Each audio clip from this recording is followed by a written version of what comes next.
Hello everyone, hello friends. Welcome again to this channel where we present solutions for your needs. Let's discuss mesh current.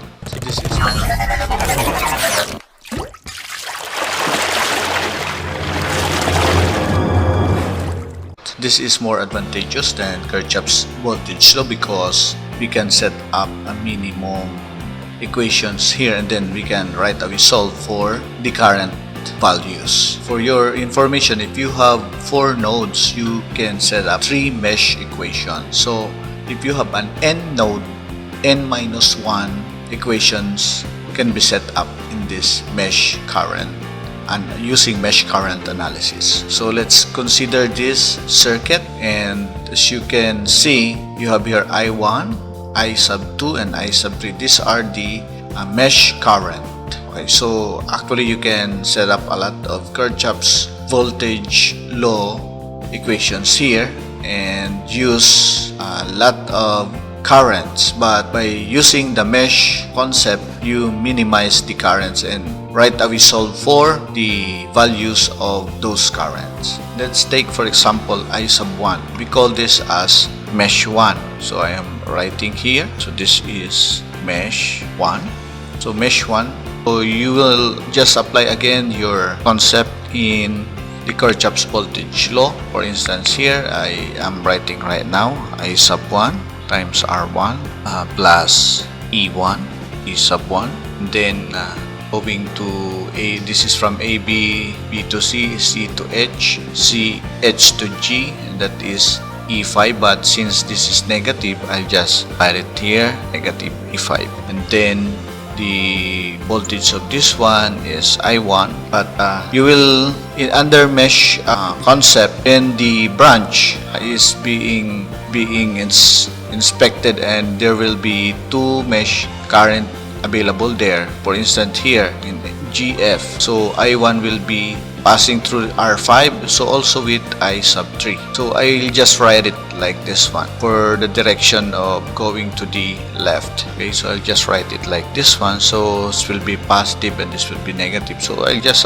this here positive. Instead of writing I1 and I3, I'll write IGF, okay, times R5. And then here this is plus, so I'll just take it as E4. Then when it comes to here, I1 and I2 will be passing through this one, R4. I'll just write it as plus since my assumption is here. I'm assuming it according to I1. So that will be IED. That is plus IED times R4. Then I'll get this to 0. This will be my mesh 1 equation. And for my mesh 2 equation, that will be, and where is that? It's 1. So my mesh equation will be D, E, F, A, L, A, I.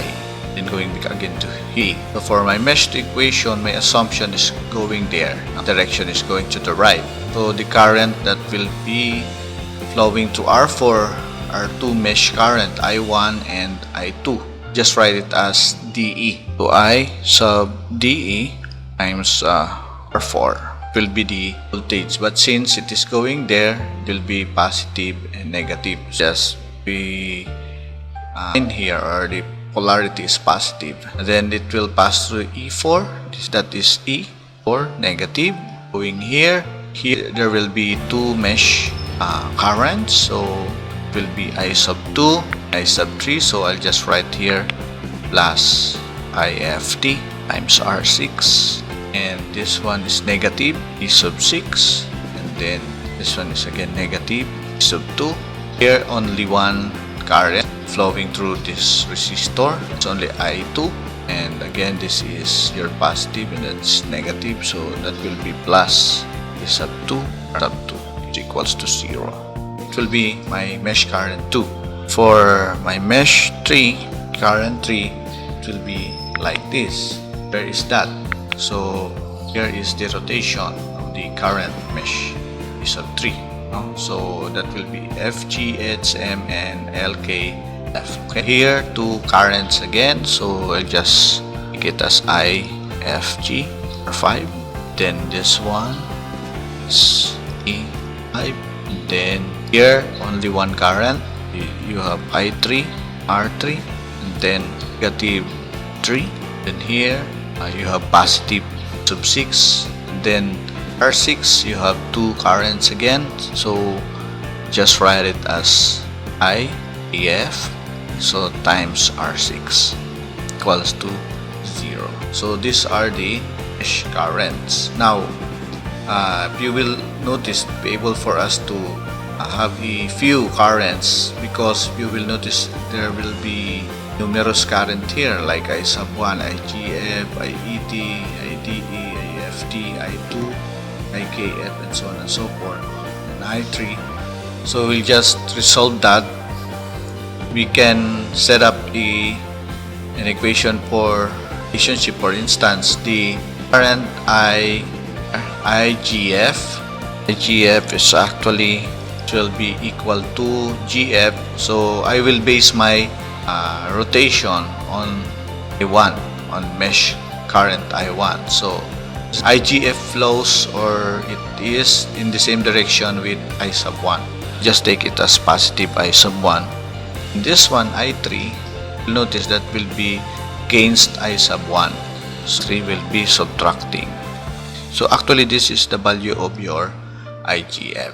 And for the other currents like an IDE, so IDE is I am going through I sub 2, so that will be I sub 2, that will be my positive. I sub this against I1, it is opposing, so it will be subtracted to I sub 1. So those are the currents. And also we have from IGF, IDE, we also have here one IKF. IKF actually equal to, based on I3, and will be positive direction with IKF, and I sub 2 is opposing, minus I2. Notice that I can substitute these values, current values, to this equation. For instance, here IGF, I'll just substitute it here. EE, I substitute it here. Okay, ED also is actually negative of IE, so we'll just change this, the sign of this, so that will be positive I sub 1 minus I sub 2. Okay, IKF also is I3 and I2. Now if I substitute all of that, just that I will only have 3 currents, namely I1, I2, and I3. General form of this equation, or mesh current equation, will be like this one. Say that there will be an addition for the resistances, there will be only 3 currents. It's somewhere like this one: R11, I sub 1, 12, I sub 2, plus R13, 3. The other side will be the summations of your voltage sources. And since we have unknown, so we must have 3 equation. That will be this one, plus R22 2 plus R23 3.